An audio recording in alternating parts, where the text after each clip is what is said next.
All right, here we are, folks. Episode 8 of Allergic to Silverware. With my main man, as usual, Mark Forker out there in Dubai. And the lad below us, you'll probably actually recognize a bit more. I'll give him a small introduction. A man that needs no introduction, but I'll try and give him one anyway. So 335 games for Harps, 33 goals. A couple of seasons in the Irish League with Dungannon. He's revered for his no-nonsense approach to pretty much everything. I think. How many red cards are on there, Clown? How many red cards are on there? We'll get the. Good man, Mick. Sort me out with that one. He's well prepped. He knows his stuff. He knows his stuff. Galway, Shamrock Rover B.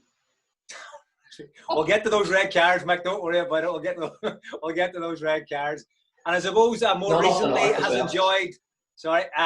enjoyed a bit of cup success recently for Bonagee United against the minnows of the All Senior League, Letterkenny Rovers. Mick, you want to maybe give us a wee run through Tuesday night and how that went for you? Hold on, what cup was it you won? What cup was it? No, I'm asking a serious question. What competition was it? The Donegal News League Cup. Right. It's just when I was at Rovers the last time, we used to play in cup finals up about the Aviva and that, like not out in Ballyyard. But look, it is. Delighted just won, and it's great to get the Donegal News Cup. And who wants to play that empty stadium? You want to take us through that cup final, Chief? Do you? How that went for you? No. Oh, the one down the Aviva. Yeah. Look, big pitch, lad. Have you ever played there? Huge. Boots are still in the balance. Didn't suit the crowd, hey. Didn't. Ended his career. I think it was that bad. So yeah, Tuesday night, talk us through it. He's had a great win over Letterkenny Rovers. I don't know. Forrest will probably cut me out of this. Sorry, that'll be enough. It'll just be you and him after this. No, hey, carry on. It was actually, to be honest, it's a shame there was nobody there to watch it, because it was behind closed doors. But it was a good cup final. Obviously, two teams won at it. And one of them things are games in the cup period. The cup, Gavin Grant scores 2 90-minute wonders. One's on the right-hand top corner, and one's on the left-hand top corner. You're meant to win the cup, and I know that'll be very disappointing for Rovers. You know what I mean? But did you think it was gone? Like, did you think obviously you missed the penalty, didn't you? After BG scored, you're probably not going to be. I actually was most relieved, man. They're after a stinking penalty away against BG. Because to be honest, Johnny Bowers took it quick, but BG stopped standing behind me. So it's but when I look up, the wee lines, man, I don't think was looking. So to be fair, if you've never seen it, you don't know. And Marley's gave the penalty. I just didn't think it. I never even argued with the phone because I couldn't. Was it a stonewall penalty? I honestly think he's at least 4 yards offside. And BG's standing there. I think he can't believe his luck. And Marty blows the whistle, so I think it's actually free out for a little second. Then he's getting a penalty, so I can't even argue with him because I'm like, oh my god, just absolutely.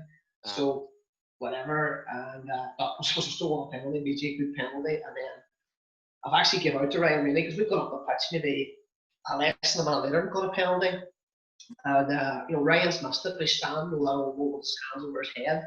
And I was raging because I was like, as long as there's time here, we've all day in the North Line or Red and feel sorry for this, we'll just keep plugging away. And obviously they were down to 10 men and they were playing for penalties at this stage, they were still going on to BG. And look, Darren because he hadn't played much for as long years, he really bothered Achilles, and he was on the bench, and sometimes at that level the players huff, came on, great attitude, cup final, you know what I mean? He got his rewards for having, the attitude to say, you know yourself in football, go and show Jason in the right manner, oh geez, you should have played me. But the gaffers go, no, absolutely I shouldn't, because you wouldn't have done that. So you would have had no legs. So no, the boys really enjoyed it. It was good for them, you know what I mean? Like a lot of guys there for a long time, like ourselves at Harps, slogged it out with Bonagee and out, through, maybe finishing fourth in that league and stuff like that. And it's not a delight for them, you know yourself, especially like me dad, the club men. That's what it's all about, you know what I mean? But success for them. Funsty, obviously, you mentioned Garvin there and scoring 2 goals, and obviously a former Letterkenny Rovers player. Was it tough for you playing against your former club, Letterkenny Rovers? Because Cowan, who's obviously a teacher, gave me a little bit of homework to do. Done my research on you, and I was shocked that the Bonagee band, man, played for Letterkenny Rovers. Like, so was it difficult playing against your old club? Can you tell us about that? I have never denied the knowledge that I played for Letterkenny Rovers. I'll actually tell you this now, Mark Parker. I played over Stanley White, God rest him, and Cathal James, and they were doing shape 4-4-2 shape before anybody even knew it was a thing. And you look at the selection of players we had Conrad Logan, Ryan McGannigan, Frank McGlynn, Shamey McGlynn, who else did we have? Tommy Bonner, who else? Kieran Hard. Kieran Hart as well. I don't want to leave anybody out. So Keith, obviously, you know yourself, but you know, Cheers. if you look at that list of players that we had, and it's no surprise to me when you get educated at what was it, under 11s and 13s and 14s, was it, Keith? Something like that, all right. I can't remember the age bracket, to be honest. Proper coaching, like good people who view the game, like, you know, I've never done that. We would have played mostly in the D&D that time. Oh, it was all in the D&D. So technically, I've never played in the Republic of Ireland or Letterkenny Rovers. So it's, you know. Oh, sorry. Fair enough. So it's a different football jurisdiction, Mickey. So was it under the? It was under the team Letterkenny Crusaders. Am I right? Is that right? I swear to God, I did the coaching, got on the bus, played the games. Like, come on. I was playing for Bonagee in the Ulster Senior League. We're playing to Balcrana. We drew with Balcrana, I think 1-1 that day, or maybe 2-2. I honestly can't remember. And D. Dunn was the manager, and our former manager was Danny McConnell, who just left to do the job with the King Rovers. So we 2-2. I'm only 17, and I've come into the change room 4 rounds, and it's Danny stuff. Like, all the boys are showering, and at that age, I wasn't taking a shower, you know yourself. You're still keeping the boxers on, were you, Mick? No, I don't shower. Just the likes effects and on home for me. But also, I've answered the phone to Danny. Oh, Danny, what's the crack? Oh, how did you get on today? Whatever. I was like, 2-2. And he was like, I can't even think it on their result. Obviously, they probably won. So I was like, that's grand. And D. Dunn was like to me, who's that? I was just like, I couldn't. He was managing it all well. He went joining the club. That's it, right? Right. So the next week, I can't even think it was Swan Rovers were playing at Bonagee, right? Obviously, you come in, I'm playing like I'm young fella, you're flying, dropped. So I was just like, right? What's this all about? So boys all about doing the warm up. So he never did the warm up. So I seen him disappear into the change room. So I was like, right, we'll sort this one out. So I just toddled into the change room after him, and I just said to him, stood up. I said, am I not playing today for non-footballer reasons? And he says, what do you mean? I said, because I'm here to play football. I said, if you're dropping me for answering the phone to Danny McConnell. And he's like, I know you know by his reaction, like, I'm young, but I'm not stupid. He's like, you can't realize I've asked him about this straight away. And he's like, well, no, but what were you doing answering the phone? And I was just like, right, that's grand, no problem. So I just, obviously I left, blah, blah, blah. I played well. So I just got home to Melbourne, and it just was like, right, going on, was he?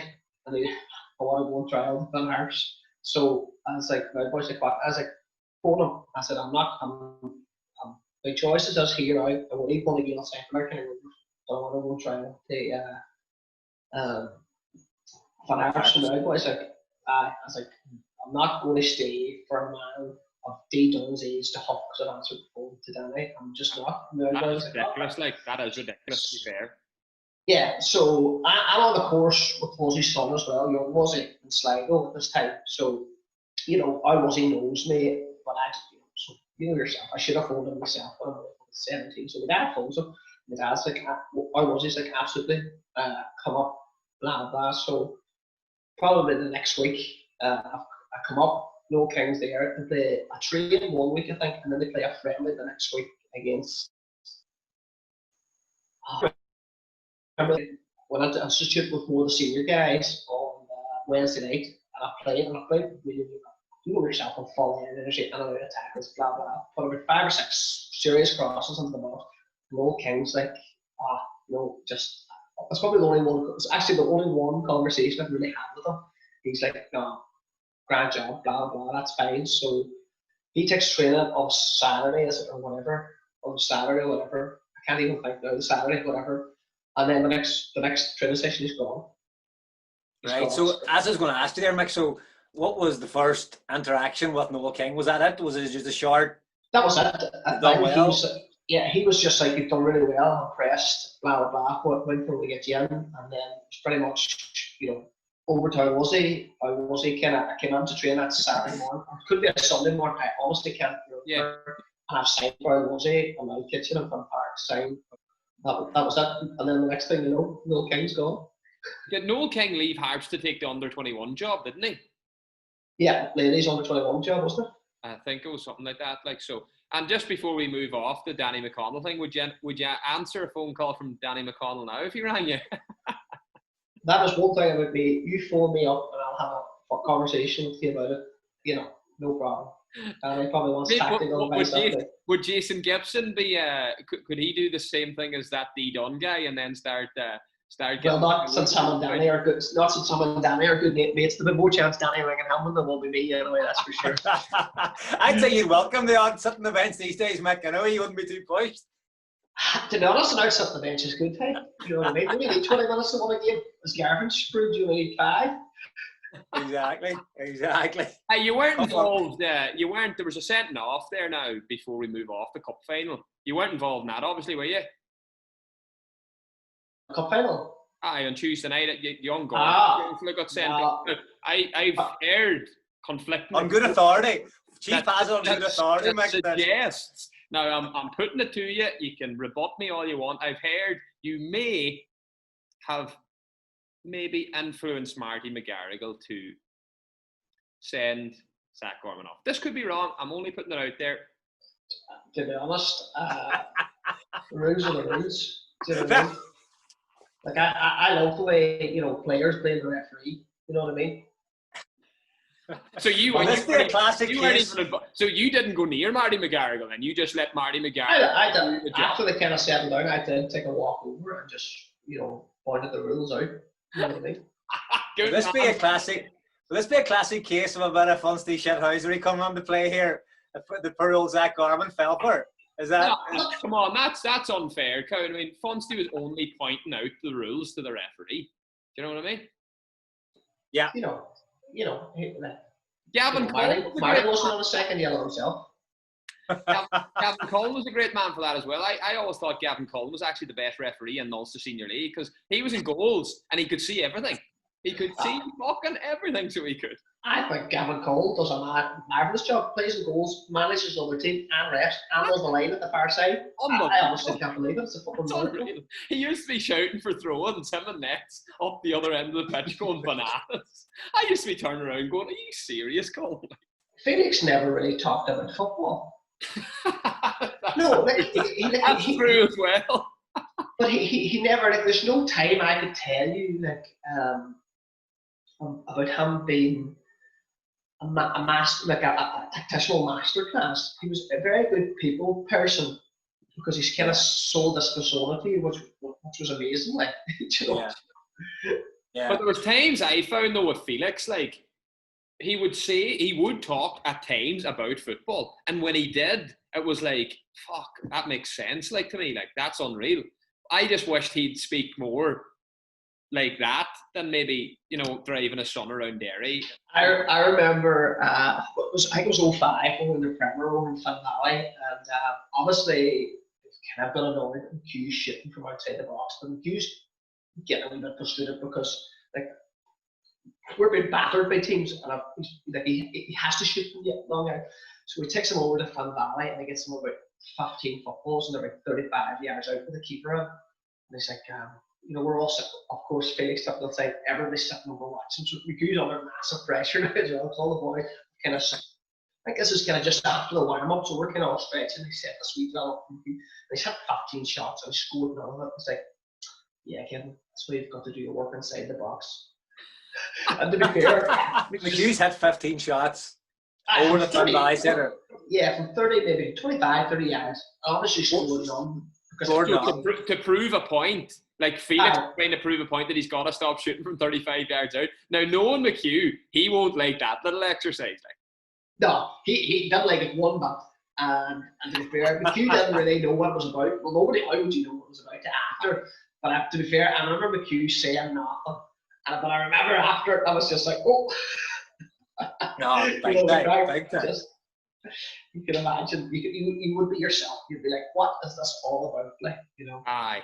We have to thank Mick for a lot of things. I remember as a young player up there thinking, thank fuck for Funsty, like, because the owl, as I said last week, there was always that old crack. People come on the bus, no wages. And I was too, I'll be honest, I wouldn't have been one to go. And if they said to me, all right, not getting your wages till next week, maybe it's a flaw in me, but I would have said, yeah, that's fine. But Funsty kind of spoke. You spoke for all of us, and you're a great man for it. Like, honestly, I'm not going to get like. I'll tell you why that happened. I had just signed a new contract for Anthony. Maybe it was 06, because I was 2006. Just signed.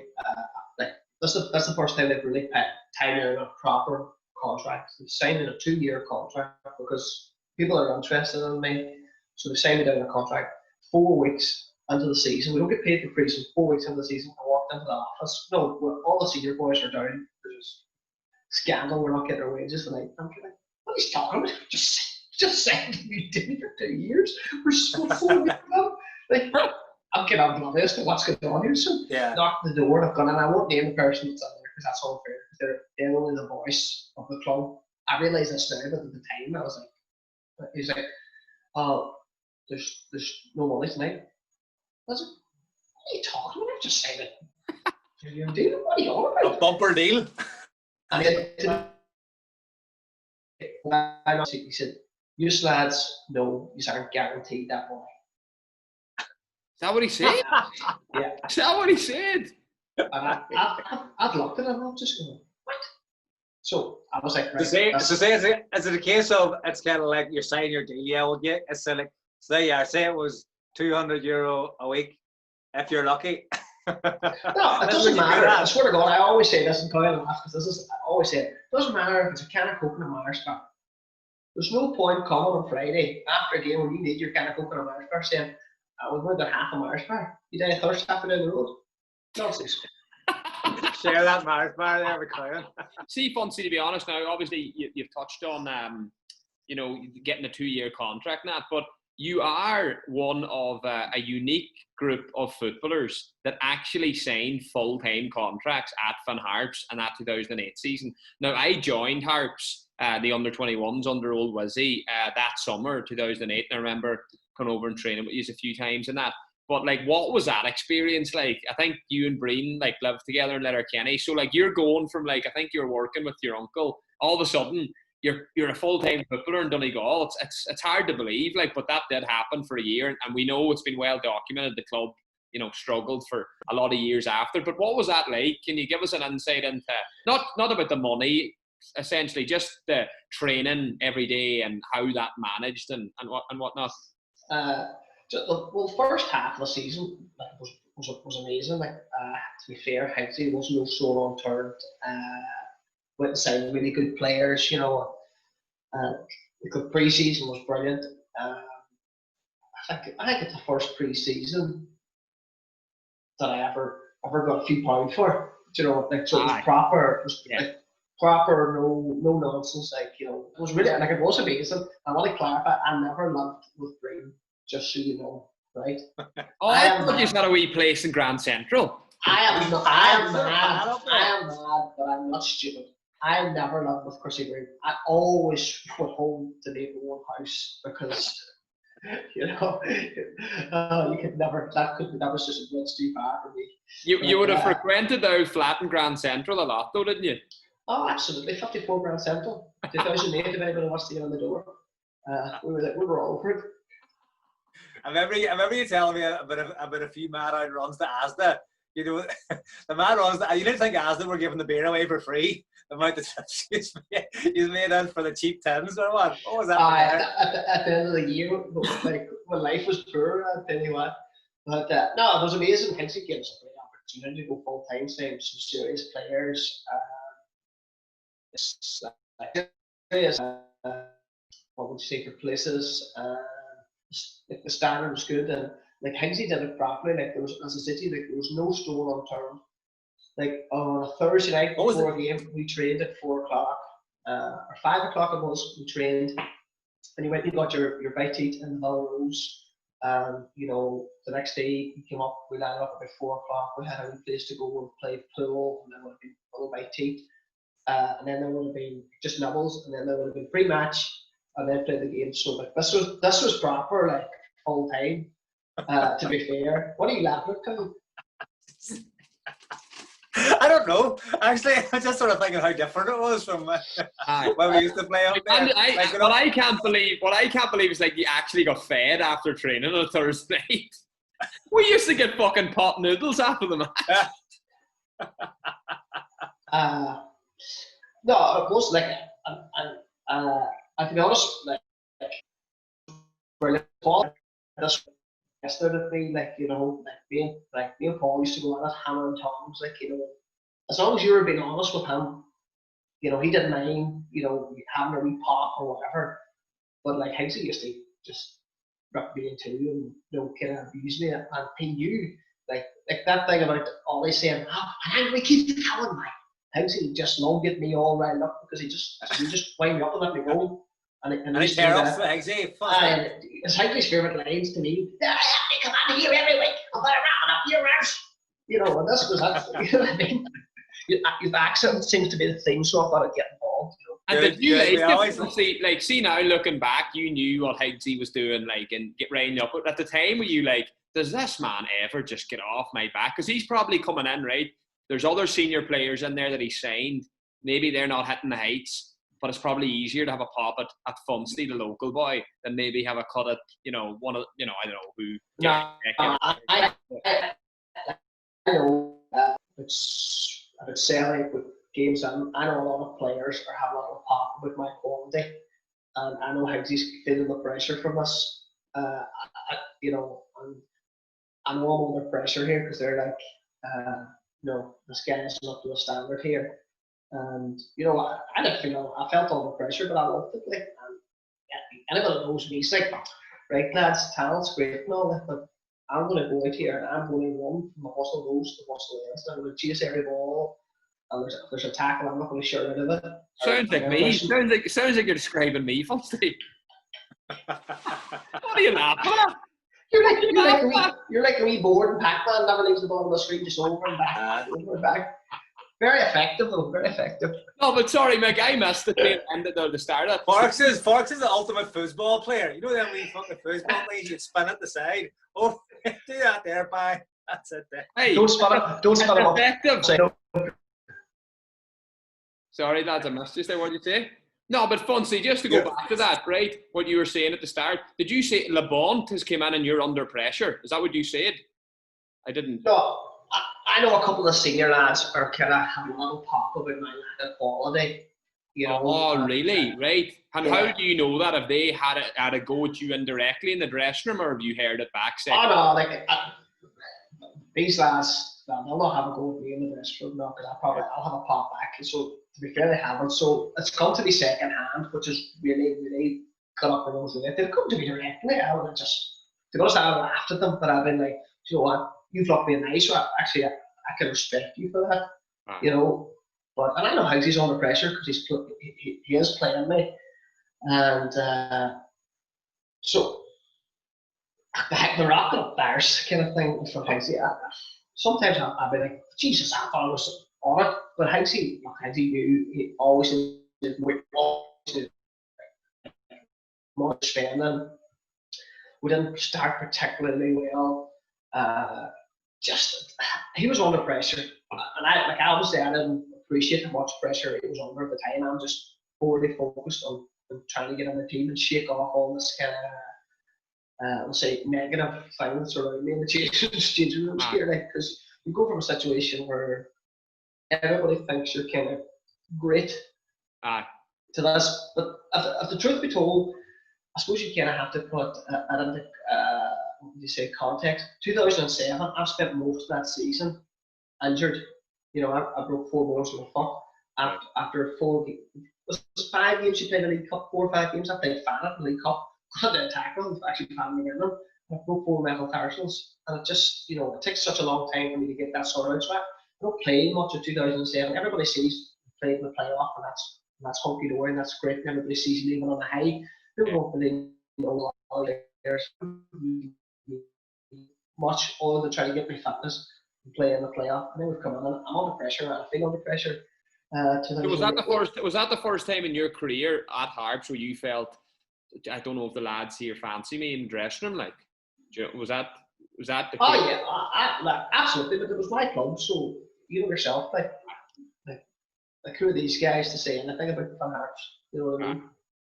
I just want to bring it back to myself for a minute here. So I came into the dressing room, Harps, first team dressing room in 2009, like, and a very different dressing room to the one you would have came into 5 years earlier as a young lad. Like, you, Connor Gettins, and Wizzy were like the 3 senior figures in the dressing room.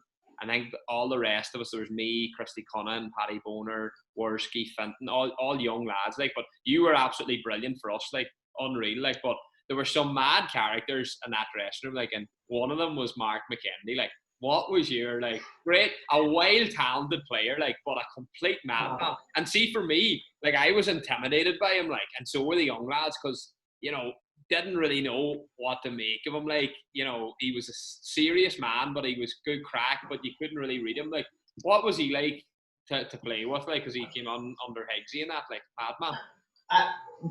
Mark Moe was there in 2008 as well, and I played with him a couple of times. But I remember the first time I seen him was back in against Harps, under 21s it was at the time, and he was playing centre half. It was like, you know, when we talk about people at different level, obviously he's massive as well. Like, he's 6'5", 6'5", he's massive, right? And he's also a unit, and he goes to the gym 0 time ever, right? So he's like an absolute machine. But Mo was one of these characters that he was a smashing player, but you just couldn't be sure if he was going to be there every week. You know, but you just couldn't be sure that he was going to be there every week, no matter how well he was going. You know, and only a manager like Paul Hegarty could take him to the club, because Paul, I could be guaranteed, phoned him on a Thursday to make sure where he was, so he'd be, you know, nobody pick him up if he needed to on Friday. Like, was there any times he didn't turn up? Like, when you were saying you weren't sure if he'd turn up, was there times where he was a no-show? Like,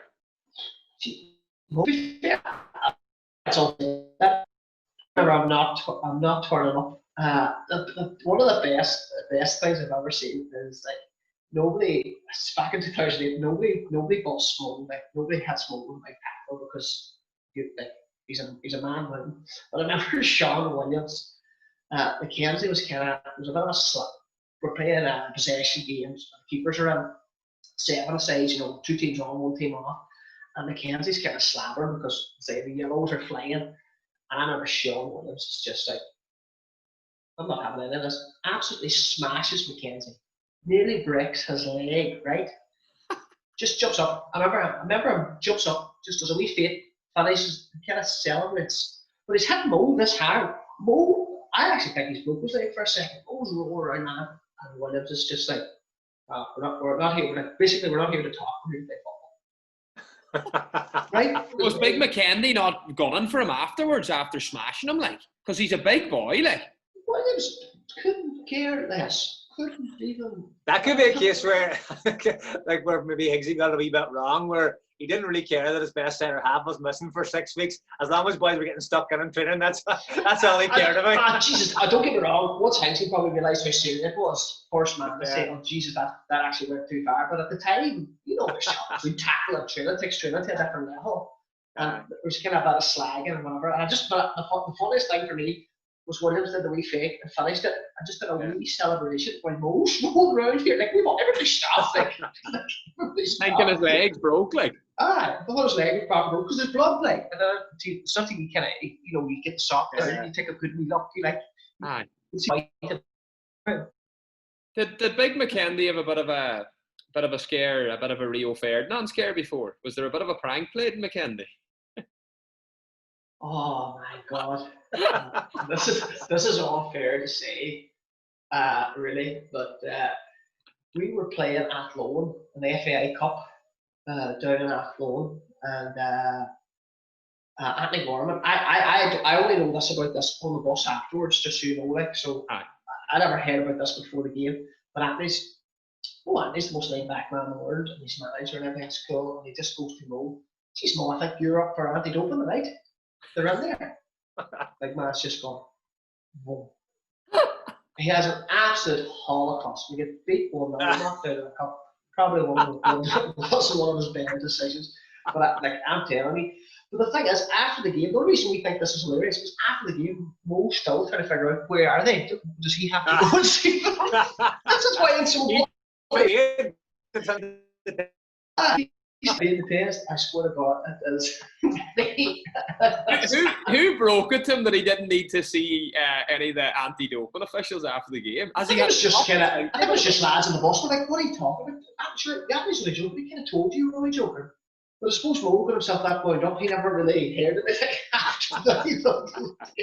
And did he have an absolute nightmare? Like, I had a holocaust. Because I was. Who's the gaffer there, Mick? Who's the gaffer? Tony Andy Gorman's the gaffer. This is back in the Backfired there. Huh? Backfired of that storm. Oh Jesus! That was one of his brighter ideas. Like most people think that's a joke. Yeah, that is brilliant. I was like, I remember you telling me that one, Funsty, and I was just in absolute stitches, like, because I think I remember even like boys would be winding them up about it, like, because about McKinley, that time you were the anti-doping boys were looking for you, but I remember he used to give Carney Galler a wild hard time.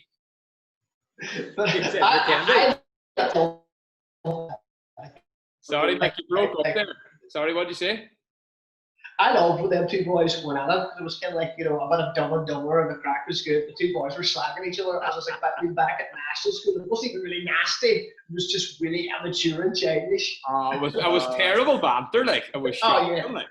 Is that Corny Chief that was reffing that game down in Gweedore? The school game I was on? That's the same boy you said landed in the full Harps tracksuit. Corey's full time with us as well, and if we could only have Corey fit in 2008, we'd probably stayed up. But anyway, You what? Say it again. Corey was with us in 2008, and it was always a thing in teletext. The bottom of teletext was, "Oh, Corey, let's get her injured." And we always thought, "Geez, if we could only get him off that injury list, we'd be playing." But I remember Corey. Corey was, you know, Corey well. Corey was smashing that, like. But I remember saying something about I was training. I was chatting to Corey, and Corey's like, "Oh, I'll go with you Funsty." So I was like, happy days to me. Corey head off to Dublin. Great chat with Corey, like, couldn't pass the time with him, and the cracks good the whole road. So coming into kind of Old Corner, I kind of just go to Corey, where do you want to off? And I just go like, throw me off at the centre shop. So I'm like, oh, Jesus, happy days, the centre shop across the road from Quinn. So I'm like, happy days. So I'm slowing down. He's like, no, I don't think that's a centre shop. Where's the centre shop, Corey? I don't know, I better phone the wag. Phone the wag? So he gets on the phone, and he phones as girlfriend at the time, and she's giving him direction, and he's like, the centre shop. And I've pulled over at that stage. My temper's just gone absolutely through the roof, because I've realised, like, he just thinks it's a centre shop in Dublin here. Corny doesn't get out of the door much. And I don't want to be cross with Corey, because Corey, like, you don't be cross with Corey because there's no need, right? So I'm like, right. So just like back home, Corey reckons there's only one centre shop in each town. So there's only one in Dublin. So it's just that one. Basically, anyway, right, so we have to get the whole way to the Portobello. Right? And sure enough, to be fair, and stupid, because there, Magella was standing under the centre shop. You were going to drop him in Drumcondra at a centre shop. Yeah, like, he at no point told me she was in the portobello. Even when we're still getting directions on the phone, he's like, left. Oh, I think it's right. Is there a church? Is there? I was just like, oh my god. I really wanted to put him out, but it's Cordy. You couldn't do that to Cordy. You know, he just What a couldn't do it. man. What a man. I remember, I see you being on that same trip as well down in Cork. And we, remember we got two, was it Breen? We got Breen, Funsty, we got Breen out in the hall. Was he having a shower or something? No, it was me. You screwed. Tell me this, what happened? No, I'll tell you what happened, right? This is like typical like jealousy bullying mentality here. I'm on the team, boys are not happy because it's all the fucking subs. It's a jobby squad that's fucking come after me, to be honest. Oh, hey. Was Cowan in the jobby squad? Jeez, he never told us this, Cowan. You had your own wee jobby squad back in the day. I was the jobby squad, man. I was never in no jobby squad. It was all the seat warmers then. Jobby squad seat warmers are all the same. As you said, I still had the stick bag on my back. I was only on the door. Hey, tell us what happened. I know. What did they do in your Funsty? This is after, by the way, this is after we're sitting in the lobby. I have to put everything into perspective. We're sitting in the lobby and Cowan throws a table. No, I'll tell you what happened. Me and Breen are fucking about, right? And Breen throws an ice cube. No, which I thought was an ice cube that he was going to throw at me. He was quite close to me, but it was a lid off the wee Lucozade sport bottle. The wee clear lid goes in the top of the wee thing. So it was one of those, but I thought it was an ice cube. So I've gone to duck. I fucking whacked my head off the table, right? Full on, like this big glass table, and bang, off the table, right? So I remember like just going back and remember my head, I felt dazed and all this here, right? And it was headbutt on the fucking table. Full on headbutt the table, full on bang, like not even just a wee bump, smashed the table. I think there's a lot of people sitting in the lobby and they've all looked around to see what's happened, like, and I just kind of sitting there half dazed. But this was around the time well, because I think maybe some footballer or some high important athlete or important sports person had got a head injury and passed away. So I remember thinking on the bus the whole way home then, if I go to sleep here, I'm gonna die. Because I just whacked my head off the table. So I remember actually, like, obviously a bus journey back from Cork, right? You're gonna be, you're gonna fall asleep. You have plenty of time to think about things. It's not even the thinking. It's like I'm there trying to keep my eyes open the whole time and not fall asleep. I eventually fall asleep, right? And then I don't know where we stopped the shop or something on the way back then. I remember just kind of opening my eyes and be like, oh, I'm alive. I've made it. Fucking crazy stuff. Well, this is kind of happening all this here. Cowan obviously throws. It wasn't an ice cube with me, and it was a beer man. I remember it hit me perfectly under the eye here. I wasn't even watching the way you're not even paying attention. So my eyes bleeding here. So I've gone down to the hotel room. I've got a bit of Vaseline on. I'm down there and I'm kind of freaked out that, I'm playing out a couple of hours. No, we're going for pre-match. I need to get my house in order and I'm carrying on with the fucking jobby squad here. See, it's alright for me at that time because I've never played. So I just carried about. Hold on here. So just for a bit of context, this is a couple of hours before you play Cork City at Turner's Cross. Cowan's chucked a beer mat at you and it split you just below the eye. It's just cut me under my eye. And I'm like, I'm freaking out. Concussion. He's got himself concussion. So just chill. I've gone back to the hotel room and to be honest, even yourself, I'm a bit like fucked off with. You're raging like. I'm not overly raging. I'm just like, I need to if I can get the stop bleeding, I'm sound. I get it away. I'm like, oh fuck. So I'm back and I get a bit of Vaseline on, and that's done the trick. And a bit of blood it's starting. So I was like, geez, I think I'll get a shower in here. And obviously I've said something to the boys as well, like call them, yourself, whatever. So I'm just going for a wee shower to kind of, to probably relax a wee bit, like, right? The next thing, the door opens, you're like, then Cowan comes in. Well, the towel, or did you wrap the shower curtain down? I can't remember, but I remember it was the towel or the shower. They tied my hands here. And I remember they fucked me out into the hall. So I'm out the hall with Jack Jones. Naked. I'm like, oh, fuck. And I'm like, right, properly. I'm like, no, but okay, God, whatever. My eyes starting to bleed now as well. It's getting really proper pissed off here, right? But and you're locked outside. You're locked outside your room naked, like in a shirt. naked, right?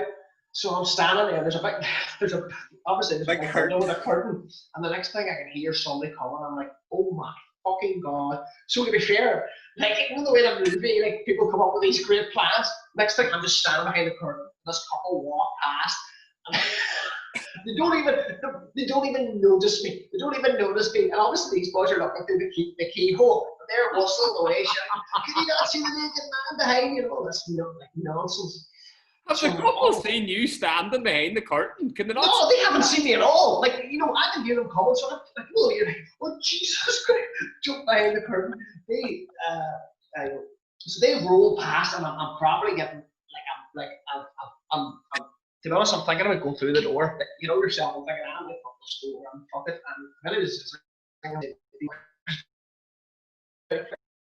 my brother's living in Cork, right?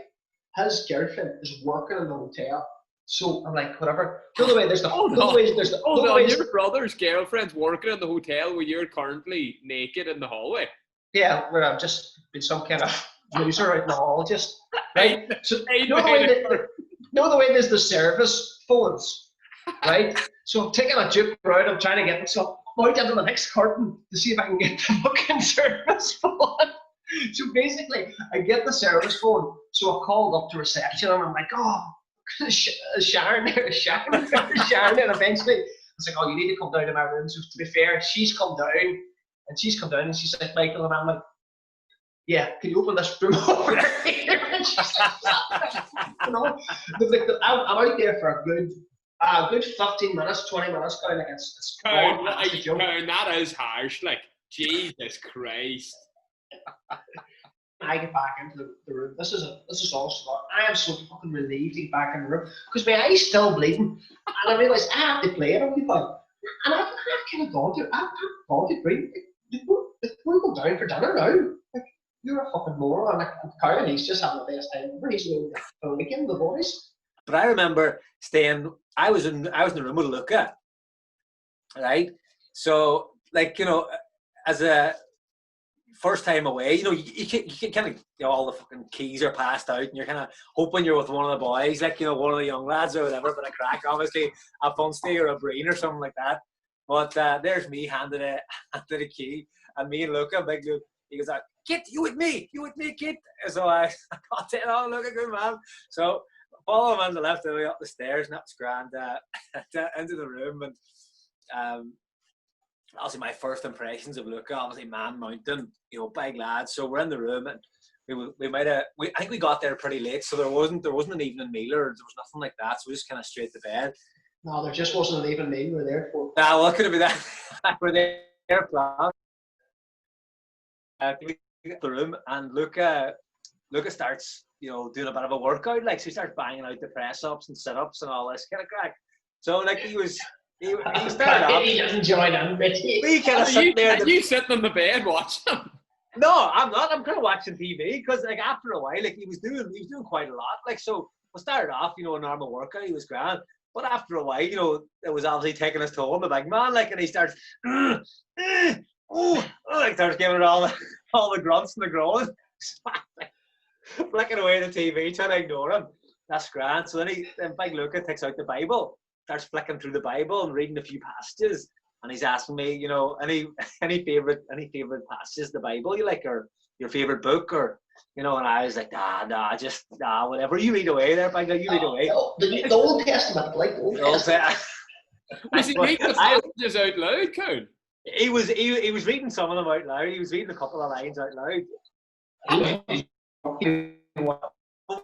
So obviously got a few of them, and he's kind of he's like, oh, this is my favorite one. I like this one, So he's like, what do you think of this? And he'd read one out, and he'd sort of say to me, and I'd be like, it's good, good. Like, I'm 19, 20, like, I'm, you know, no age at all. Like, not no age, but for that environment, I don't really know what I'm at. Don't know Luca from Adam. Like, first time probably met him, you know, or been away with him, or, you know, rooming together anyway, first time. And so, is he saying anything to you, or is he just started working out, like just taking his top off and started doing press ups, or what? Is that what happened? Yeah, no, I just went for it. Just went for it. Like there was no real chit chat. Like he was, at the time didn't really know him. He didn't know me. There was no it was a strange pair put together. I don't know, like, but anyway, that's grand. So there's my impression of Luca. He's like, he's really into his, his Bible and his faith and being a Christian or whatever.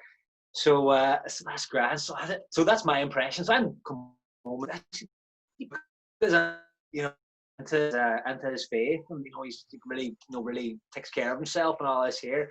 About a week later, I remember going to the grill one night, and who comes bouncing across the room? Big Luca, 2 bottles of bud in this hand, 2 bottles of bud in this hand, and he's jumping about the house here. And I don't know, I'm a young man at that time.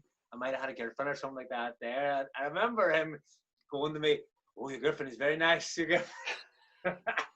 I was like thinking, "Look, where's your Bible now, big man?" I've had a couple of roommates, but I've ended up down Cave Neighbour, skinny. Yeah. I just remember, the horror movie, it flashes to you and it goes dun, dun, dun. I was like, oh. Mickey's in the Shining. Mickey's in the Shining with Skinny. I'm like, oh my god. Like, Ollie probably thinks I'm the only man's crabbing enough to be able to keep this man from going out here, really. I would think that's what it is. But we've got up to the room anyway, and Skinny's just, he's kind of on edge, and he's up in the room. I'm on edge. I don't know what this man's going to do. I swear to God, this is true as God. I wait till he goes to sleep before I actually settle down and go to sleep myself. Because I do not know what he's going to do. To be fair, he was fine in the room, Scotland and stuff. And I was like, I wish he never told me those stories, because I wasn't worried. I'm worried now. And I was just like, oh my God. And I remember, like, it was about 2:30 in the morning before we fell asleep. And like, I didn't know it was properly. I remember trying to get on my phone, like, yeah. Just fall asleep, and eventually fell asleep. I was like, Did he talk himself to sleep? Was he just talking non-stop? Like, he was sound, but he told me a couple of real stories about being away, and I was just like, oh my God. I was just like, whatever. I was even remember contemplating, there was text you can't hear it about, like, is it a double bed? I'll even share a bed. It's like, yeah. It's like proper, like, how am I going to, get into this? Like, remember him and McCarran Funsty on the way back from the semi-final hammering that we got against Pats, and we were having a few tens or whatever. We got absolutely spanked off Pats that day, and we're coming back on the bus, and him and McCarran gets sent off for a shot and tackle. Yeah, he's a bit of a nasty one, all right. Yeah. But the two of them are stood like kind of around like the middle of the bus, your area, kind of around the toilet there. You're kind of around your seat, and we're having a few tens. Obviously, it's the end of the season, everything's over, so we're allowed to relax. So the boys are having a few tens anyway, and then they just start this kind of like back and forth with each other, right? Like everybody's laughing, having the crack. It's all it's all we got everybody gets a picture. You kind of have to get on with. So we've had a beer, having the crack, and and then they just kind of are like taking a piss out of one another, kind of back and forth. Suddenly, it just gets serious. Next thing, one of them swings a punch. Next one swings a punch. Next one, look at headbutts him. Next thing, headbutts, and we're like, whoa! I know what I'm out here. And they're just like looking at each other like, sorry. So 2 punches, 2 headbutts later, the boys are all made up and everything's grand and everybody's just enjoying. Was any of them split? Did they split each other like? No, there was no blood on like that there. But it was a proper swing, like. And we haven't even left fucking unsecure yet. Huh? We haven't even left unsecure yet. We're still there. No. That was it. It was. We haven't even got outside Dublin yet. Oh, is that how early on the scraps happened? Yeah. Oh, we weren't even a mouthful of tin. It wasn't like we were boys that had a few beers and were getting carried away. See, the way I would have interpreted that story was the boys are half canned and this is in Monaghan or something like that, and this started swinging at each other. Yeah, so very who threw the first punch or headbutt count? That's a good question. I don't know. I don't actually know. There's no point in me saying because I don't know. Well, I'm sure Skinny and McCarran will be watching this podcast, so they might be able to enlighten us as to who. They can somebody clear that up for us. But remember, just getting like from this position where everyone was kind of talking, having the crack, And you know, it was just. But I've never seen anything like it. You know, a swing, a headbutt, or whatever, and then, sorry mate, just back to normal again. So, Class. fair play. They could sort out a lot of they could sort out a lot of the troubles up around the area and places like that. There, just, you know, the right mentality. Don't do that shit. McCarron's a great lad as well. Like great time from great player as well. So he was. Good crack. McCarron was a good lad and a good player, to be fair. Like, you know, he'd been up with Pizza. He might have been under Ollie one time, and then whatever happened that he left, and then I think it was this second of opportunity of him going to come back, maybe the following season. And I remember meeting Ollie, and he's kind of, you know, usual Ollie crack. He's like, you know, if there are any minutes you can think of, lads, if there are any minutes you can think of, you know, that we haven't thought of already, you know. And he started going through a few players, and what about this guy, what about this, that. And he's like, and I said, like McCarron's quality, if you can get him right and you know, get him involved, you know. He says, well, in fairness, no, I met McCarron last week, and he came dressed in a suit and everything. He was wearing a suit, and I was like, all right, so he's taking it serious. Well, he came wearing a suit, and he sat in that seat, and he drank a cup of coffee wearing a suit, and I was like, right. So, but do you think you have him? He's obviously bought out of the fact that he always came prepared and looked like he was taking it seriously. So yeah, there's one with, you know, if you wanted a game for Harps during that time, if you come wearing a suit, you were nearly first name on the team sheet. Like, see on McCarron, Chief, just to stay on, like you're kind of touching upon him. I remember like same thing under Pizza, quality, scored some unreal goals, unbelievable. But do you remember we played Drogheda and the FA Senior Cup? And we drew on the Friday, and then we had the replay on the Monday. I remember, right, Mayweather was fighting on the Saturday, and McCarron is a wild money Mayweather fan. So we're training Sunday morning before the match against Drogheda, and McCarron doesn't turn up. And he doesn't turn up because Mayweather's been fighting at 4 o'clock in the morning out in Las Vegas. Like, and like it's a massive game. Like, and then he's obviously dropped from the squad on the Monday, but he's back the following week. And I'm kind of pissed off at him, like, because I like McCarron's a great player, and I was like, lad, what was last week all about? Like, and you know, instead of like saying, you know what, fucked up, like so bad, he's like, Forks, I absolutely love Mayweather, like, I absolutely love him, like, absolutely love Mayweather. You know, he wasn't even conceding the fact that like I shouldn't have. You know, I probably had a few beers, fell asleep, didn't wake up for training. He's like, nah, Fox, I love Mayweather, absolutely love Mayweather, man. He's class. I don't have a chance. I wouldn't even mention. Thumbs up, McCarron, great lad though, great player. Yeah. Aye, definitely good crack, but a wild man. You never knew if you had him. Like kind of like a few of the boys we thought, just like McKendy there, Mick, that you were saying. You never knew if you had him or not. Like, did you ever try and speak to McCarron as a senior player? Like, or like, did you ever pull him and say, look, you could go on to, like, let's be honest, but he had the ability to go on higher than Harps, like, if he got himself right? It's serious, man. I'll be honest, see at that time, I'm so busy. This is the God's so just to, you know, I would stay and do extra, but the time I would come into the change rooms, you know, there'd be nobody there. My chance of speaking to McCarron is really limited, except on the bus and match day. And you know yourself, you're not going to be having that conversation. It's not the time or place to be having that conversation. Yeah. But I actually remember the Mayweather thing. I remember speaking to him outside it, and he was like, oh, something about we're forgetting our money, whatever. He's all about this Mayweather fight. And to be honest, now that you tell me that, I thought he was joking at the time. Like, I thought he was joking. He was snapping his fights all the way. I was like, what fight? I'm interested in boxing. So I was like, oh, what fight? Oh, tell me the fight. So I actually didn't realise until Sunday morning that this was going to be a thing, and I was just totally like, what are you doing? Because he'd just got himself a really, really good nick. He was going really well. And just we needed him as well, like, to get a result down there. Like, we need him. I also don't know, we're worlds apart, because at what point does he think Mayweather needs him to go watching him at 4 o'clock in the morning? Do you know what? I can't understand that mindset. I don't get how they do Mayweather's fight. Mayweather doesn't care. Like, I just don't know. I can't honestly. I don't get it. So me and him's like were just total different ends of the spectrum. I remember us up in Galway one time, and we were playing Galway United that night, and I think he had planned to go to some music festival. I think the Big Weekend or something like that. There used to be in Derry. BBC did the Big Weekend. There's all the DJ music and stuff. He had a match, or we had training or something like that there.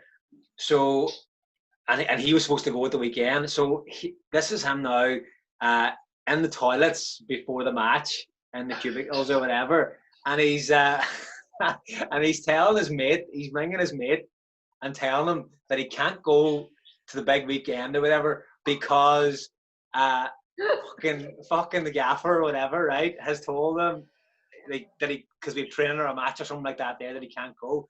But I think he's like slated the gaffer, right? And the gaffer at the time's Ollie.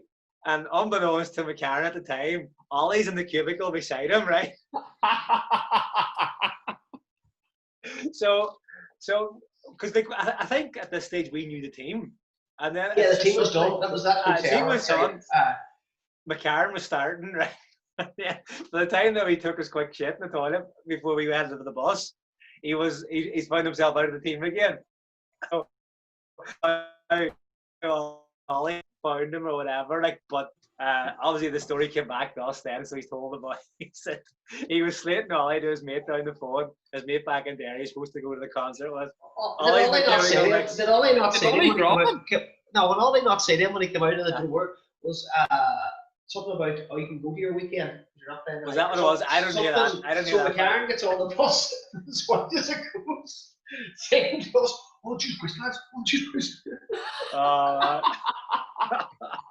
You've been sent off down in Waterford. I know you're in the dressing room, you're fuming. Gal comes in. I'll never forget it, Chief, because you were I don't know, on a different wavelength. Like you wouldn't listen to him. Like, so where was your head at that? Why were you so angry, and why would you not let Gal speak? Well, I'll be honest. This is why I was so angry. I'm still annoyed at it, because we started that season really, really well. You know, again, I think we were beat the first game of the season, and that was against Longford. They were a decent side. Like Waterford on a serious side, they were going for the league. Yeah. You know, and we started well, and we were going down to Waterford to kind of set out a mantle. You know, just to see where we are. They had George O'Callaghan on that team. Yeah. They had Kearney, Willie John Kearney. What's it called? Billy Sullivan, is it? Black up the striker. He was unreal. Yeah. Unbelievable striker. Did your man Seamus Long, was that his name? Yeah, half.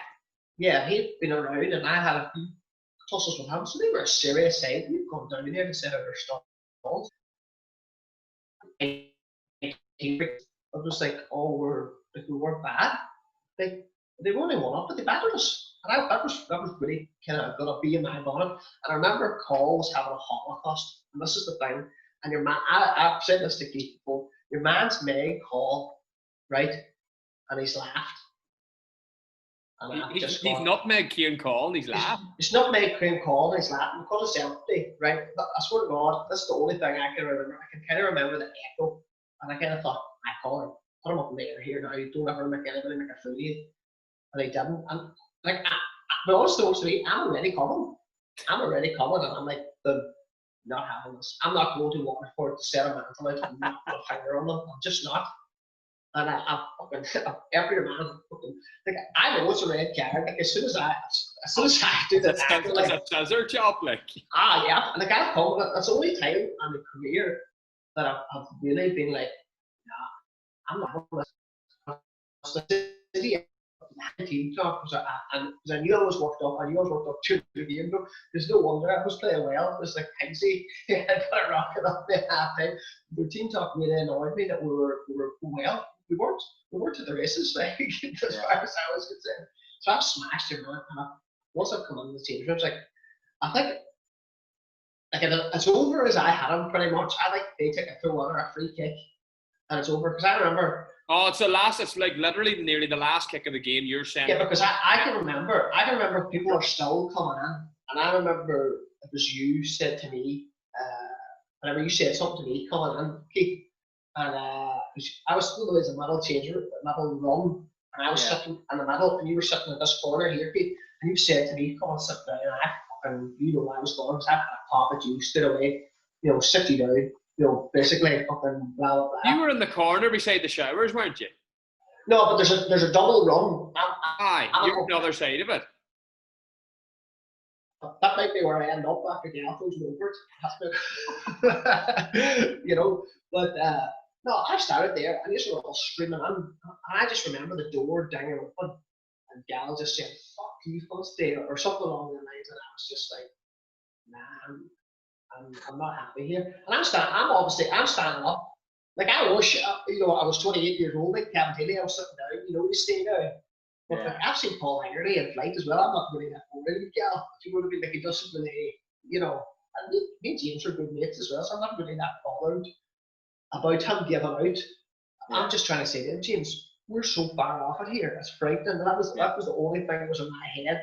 Like, this is, we're so far off it. Like, you know, I was really disgusted. Call could torture all night and never put a glove on him. And that was something that was really in my head. And as I said, the half-time TikTok was poor as well.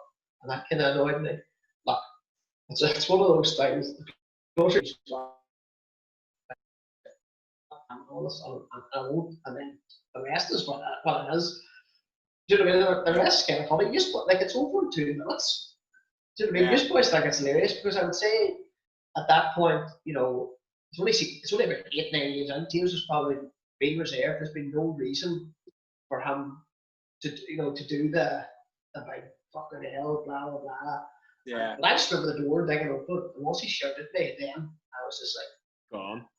I'm not having this. So the drill's going terribly, like, and like Skinny's sort of leaving it on 3 or 4, and it's like a couple of them aren't even a case of like a smash a lad to get a reaction. They're borderline scandalous, like. But I think James stops the session or whatever because the standard's just horrendous. I'm expecting him to give Skinny a bit of a touch, like, and the only man that avoids any criticism is Skinny, because Ollie's like, the only man doing anything, it's Skinny Boner. He's the only man showing anything. And I was like, it's supposed to be a possession drill, and he's just going around nailing. We only have 11 players now for Friday night's game. He's killed. Honestly, I think he honestly injured 2 players. Like, he was happening, boys. Like, do you remember? I remember this is what I remember. I remember we were all so kind of I wouldn't say scared of Skinny, because we really weren't. We didn't want to get injured by him because we're old and wise enough to know. But I remember knowing his mettle. We're over at Hegarty Park, and I remember he's absolutely empty Tommy Boner, and and I was just like, now Skinny, you'll meet your match. And I remember Tommy, like, as soon as he got his chance, there Boner waited, got ball, man, hit Skinny as hard as anybody could hit. And then I found Skinny's middle. Remember, he was mad about it. It was like a shocking tackle, and he was not happy. That's when I was like, no, you know. I actually remember that. I actually remember. I think Skinny might have caught maybe Johnny Boner or caught somebody, right? And I just remember seeing Tommy, like, and just thinking, Tommy's just like, I'm not fucking having this. And the ball's gone down the side, you know, kind of down by the hedge there, down like the lower side. And then Tommy's just come in, and you can just see Tommy winding up. He's actually bringing the knees up towards his chin, and he just goes in, bang, ball, Skinny, everything nearly leaves Skinny in the long grass, like in the hedge. And Hank just gets up, as Hank then at that stage. Hank gets up and just gives it out, flick of the hair, and just heads off. And you see Skinny getting up, kind of almost ready to box, but he gets Tommy, like, it's up, and he's got, like, Skinny as well would have been a hard man and wouldn't like to see that he got a knock, like. But at this time, Hank's left a big bit on him, and he gets up, and he's got the old limp, like. And Ollie's done him a favour as well, because Ollie stopped training then pretty much. Ollie knows that this is. But that told me a lot about Skinny then, because Skinny, couldn't take it, like. No, it's going to boil over. See about Tommy, I remembered so well, even Cowan saying it was down beside where the hedge was. But I travelled with Tommy and Doc. We used to be in the car together or whatever. And I think we all used to travel, but there was about 6 or 7 of us leaving from Letterkenny, so we had the 2 cars. Tommy had been talking about doing Skinny for weeks. Like this was I know there was an incident which then led to it, but I remember Tommy Bow going to me like, fucking Skinny's running around training cracking boys, not like I'm fucking gonna get him. Like I'm premeditated. Like definitely premeditated. And I remember just as you said, it was down the side, Skinny left himself wide open, and Tommy's just went bang. But see, we've talked about a lot of the managers you worked under in that, but obviously a man who you touched upon earlier, you came up, you rang him to come up with first. That's old Wuzzy McGowan. Like I think we chatted about the academy earlier as well, but before there was an academy, I'd say he was responsible for bringing through the vast majority of players into the Harps first team, and I don't think he gets the credit he deserves for it. Like I can only speak on for myself. Like I was coming back from a very low ebb in Scotland, and I told Cowan this before, I was close to just sacking football, like, because things weren't going well. I was just disappointment after disappointment, like, and went up to Harps, and he was the best thing for me, like, because he didn't give a fuck where I was from. Like I just came back from Scotland, like, and he was, I don't really care, like, if you're good enough, I'll sign you. So that's what I needed. Like I needed to prove to him that I was a good player. And, he didn't give pats in the back, so I was constantly looking for a pat from the back from him. But, like, I wouldn't have played for Harps or senior football without Al Wuzzy. Like, he was the best thing for me at that stage of my career, so I owe him a lot. But obviously yourself as well. Like, he was a great, I'd say, role model for you as well, because he was a hard taskmaster, wasn't he? Well, that's it. Al Wuzzy was a funny one. Me and him had kind of a love-hate relationship. We'd be in 1 minute, and then the next minute we'd be having none of it. When we might be talking, we might not be talking. But like, to be fair, Wuzzy treated Kevin McHugh the way he treated a 17-year-old coming into the squad. There was no doubt. Give it to him the same as he would have given it to anybody else.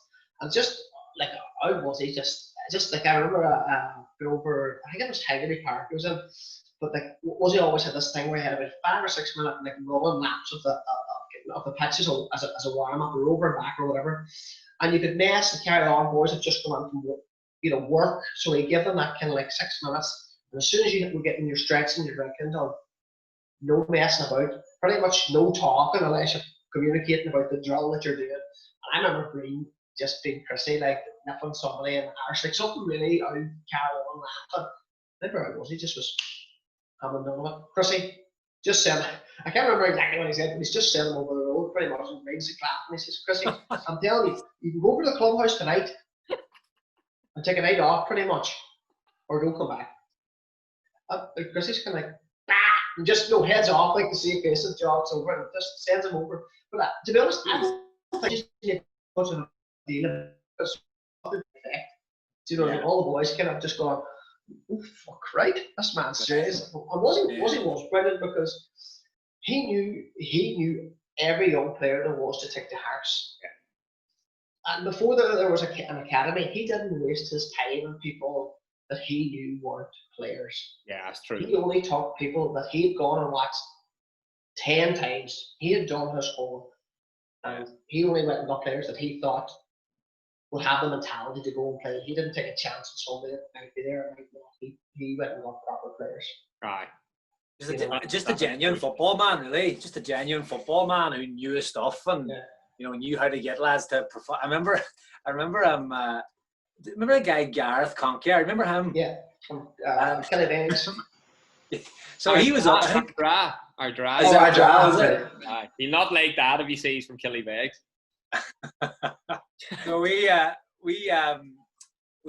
think it was the 21s or the 9 or whatever, one of the younger setups, and the message we got or whatever, I'm not even sure there was text that. It probably was text. That's how far back it's going. But I remember getting a call anyway or a text to say that we were training from 5 to 6, right? Over in Fun Valley Centre. So that's great. So we're all there, 5 o'clock, start training or whatever.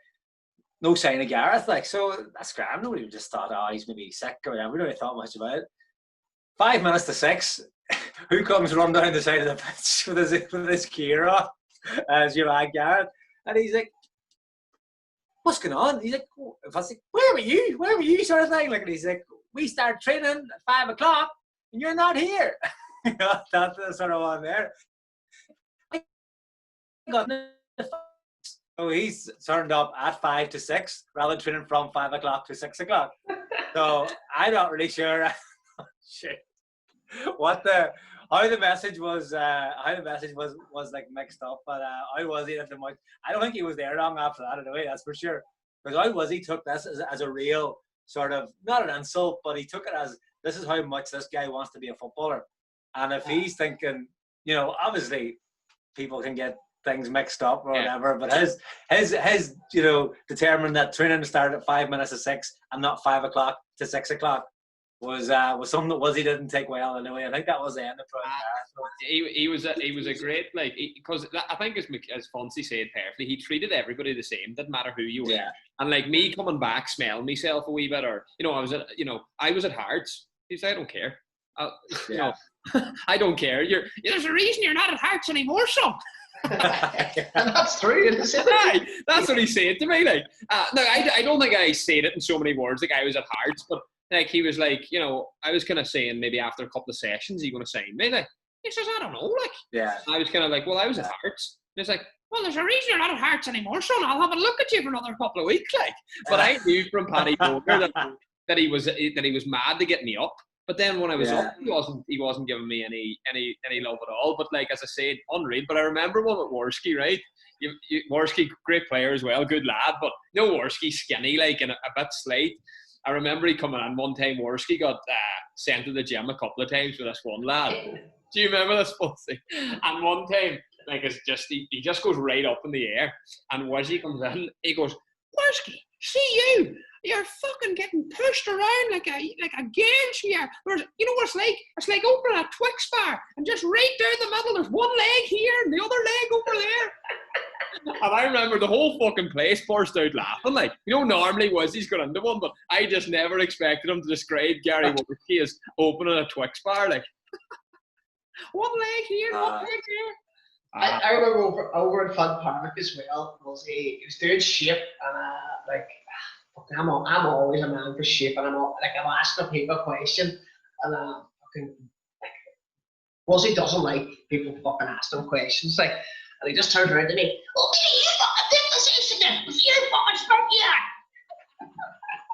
here. And I just, you know the way when you're not really expecting that, you're like, no. You're only looking for information, often. But he just, me and him sometimes we get on and sometimes we didn't get on. I was saying this was probably the time that we weren't. Remember the time him and McIntyre were fighting about what system to play when Pizza went on holidays? I was shouting across to Michael Doherty. I couldn't get his name. Tell Diamonds he's in the wrong shape. Tell Diamonds. Oh, that was a real back and forth. That was a real, because we were sort of like, obviously Pizza stepped out, or he's hauled. And so that it's been left to McIntyre and Wizzy to sort out the training. Two lads have probably very different ideas on football, or how it should be played, or how, you know. So we were doing this marking, we were doing this drill where you had to, I suppose, just like a kind of shuffling across of the balls on the side, and there was like poles and the different areas of the pitch.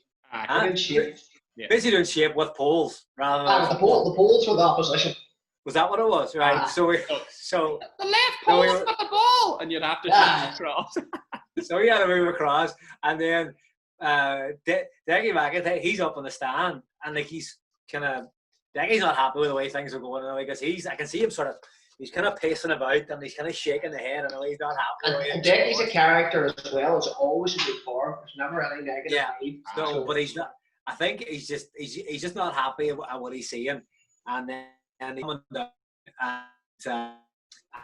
I'm not sure if they have an interaction or something, and you know, Decky's maybe trying to say to us, he kind of on the QT and not in front of us. You know, I don't really think that's working there. Blah blah blah blah.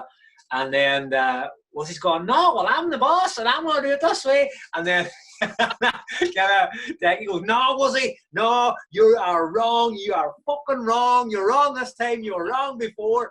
And Wizzy's like, well, I'm the manager, so I'll do it my way. And this was just winding McIntyre up even more. And we were all kind of standing around. So like, so how are we going to do this, lads? You just kind of figure it between yourselves there. But the two boys were going over and back. They just weren't. They weren't happy. So I remember McIntyre doing that, kind of going, "You're wrong, you're wrong, you're wrong." But do you remember McIntyre as well? Like, as Funsty said, great character. Do you remember we had all that stupid stuff up in the dressing room? Like, it was quotes from Zinedine Zidane and fucking Messi and all this on the dressing room wall. Yeah. And do you remember he just comes in and he's like, "See all that stuff on the wall? That does not relate to us. We are first division footballers. That is a load of shite. We're going to play 4-4-2. We're going to play 4-4-2 on Friday against Wexford Youths. We're going to keep a clean sheet, and that means we're going to get a result. And we're going to build from there. And that stuff on the wall does not relate to us, load of shite. We go out Friday, beat Wexford Youths 1-0. I was like, that's what you need, a bit of old Mike Bass. It's a simple game, hey. It's probably one of their best performances of the season. It was.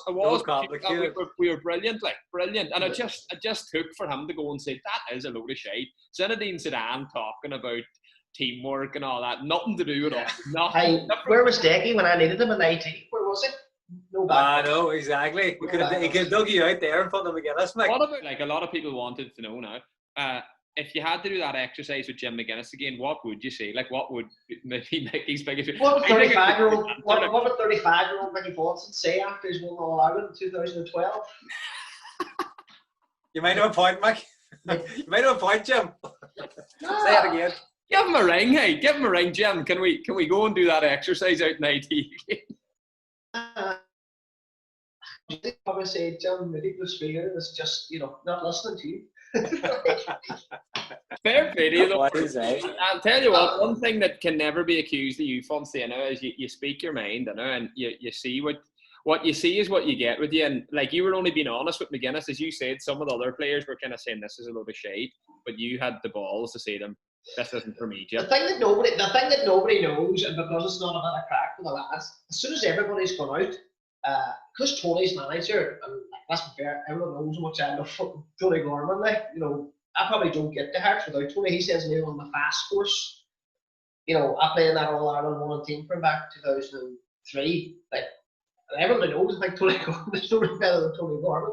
He's had a massive effect on the way I conduct myself and my career. So I've kind of gone out, and I've gone out to the pitch to train, and I'm still at the stage thinking, I can't believe this. We didn't even know what the sports science was. What's going on in here? But then I'm out, and to be fair, they called me back in. Just called me back in, and Tony's kind of saying, look, we know this is probably not for you because you've been around. And he said, like, I know, like, I just remember having to be like, I know you're very strong-minded, but like, if you try to buy into this, I remember being like, buy into what? What are we doing here? Like, I genuinely, like, I was like, I was like having, like, there was like a wee bit more animal than I, but I remember being like, I did what? What are we buying into? Is McGuinness standing here when you're saying this? Oh, to McGuinness, the three of us are kind of, we're just outside the room. It's kind of like I'm standing with the door open, kind of thing. Poor old Jim wasn't ready for this at all. What? Buy into what? This is shite. But genuinely, Keith, like, I'll be honest, this was kind of out of the blue. No, this was out of the blue. I know when he went back, we don't need people lying on the training, even if they're tired. Yeah. We don't need them saying, I've had a hard day. Yeah. That's at work. You're here to train. When you land a training, you need to be energized. You need to be positive. We don't want any inner zappers, what I used to say, like all this stuff. But he had already started it. He just didn't tell the boys. Yeah. Yeah. And the thing is, I turned up the train. Like, there was nobody fatter than me. Like, yeah. But anyway, we're having this conversation. Like, we're having this about a 2-minute conversation, both very important. And Anthony's like, if you buy into it, and I remember Anthony going, I know you're strong-minded, and you don't really need it, because, and I just remember, like, thinking, whatever. And Jim was saying it, I said, Jim, I left school when I was 15. I was, like, I remember saying it, like, I was flying, this was going good. We took us into a classroom, asked me what we did this year, probably just been on here with this nonsense, asking me this. is my a couple of things to you. Just sitting on here. I'm dyslexic as well. School isn't for me. I was just like, here. You are really taking us to the next level. And the thing is, I'll be honest, this is the sad thing about it. I love the mental side of the game. And nobody knows, you all know, I absolutely love trying to get inside someone's head and see what they take and see where they're going and see what they can handle, what they can't. Yeah. Jim McGuinness, you still don't even remember, or Keith won't even remember this. He does a circle, right? He gives us a fronted out circle with things that are important to us on match day are inside the circle, right? This fronted out piece of paper. And there's only about 4 things. I actually can't think what they are off there, and everything else is outside of it. Yeah. You know, and it was really, really good. I just had, at that point in time, had no idea what he was talking about or where this is going. Like sports science, we were just starting to be told about our body, about our nutrition, and this sports science thing was totally. As Cowan said, he was probably about ahead of his time. Like, do you know what I mean? I had no idea what he was chatting about, really. No, like that's probably. Is that probably why it takes 5 to 6 weeks between each championship game, because they have to go through all that shite first? Is that kind of where that's? We have to go through the circle and the deepest spheres and all this here. Staying on Jim McGuinness, can you tell us about one of the training incidents with him involving? I don't know what player it was, but a bit of a funny incident. Can you tell us about that? We were down in Ballyer. That's where pre-season was pretty much held. We're down in Ballyer. Ballyer had just got kind of a new astroturf and it had no green fence down the football pitch side of it. If anybody knows Ballyer, there's a training pitch, then there's a bit of a scrap pitch here as the main pitch tails off, and there's grass there, and there's wee goals on them, but it's quite close to the edge of the astroturf. And anybody that knows that the style 5-side goals are low, but they're very wide. They're about chest height. So they're there, and because we're actually going to use these for the 5-0 at the end. So we're all going around. Great Valley there, Stark off there. So we're all around, we're doing sprints and come down the far side to do box to boxes. So I can't remember who's in the group, but Steve McDonald's on the far right. So we're all sprinting, and like box to box, and say just over halfway down, I just hear bang. Oh, it's like a man got shot. Right? So we're all kind of sprinting to the end. The time we turn around, there's about 4 people over this body line outside the pit, rolling around. Steve McDonald has kind of forgot that the goals are there. You know, you've done so many, and you're disoriented and you're tired. He's forgot that the goals are so close. He's rolled down, full pelt, hit them. I have never seen or heard a man take a hard. Like I can still hear that. Where did it hit him in the chest? It hit him in the chest, but he's hit him this hard that he's actually knocked the goals over, and he's fallen back. How the fuck have you not seen the goals? Parker, it's dark. I'm telling you, it was dark. You know when you like it wasn't. I would say it wasn't the first run. You probably know when you do the box to box. Yeah. You're tired. You're just trying to concentrate. You know, it's pre-season on the run. He's just probably run with his head down, took a wee step too much to his right. I scored a goal. He nearly killed himself. He's actually out for about a week. I think he didn't train for about a week. I scored a goal. He nearly killed himself. But it's just a funniest thing. I just remember the way like, where did he go? But the way you have to keep running because John's shouting at you. And it's not till he gets the ball. We realised, Jesus, with the pressure out, Stevie's in the army, and everybody was shouting, oh, it was a sniper, it was a sniper.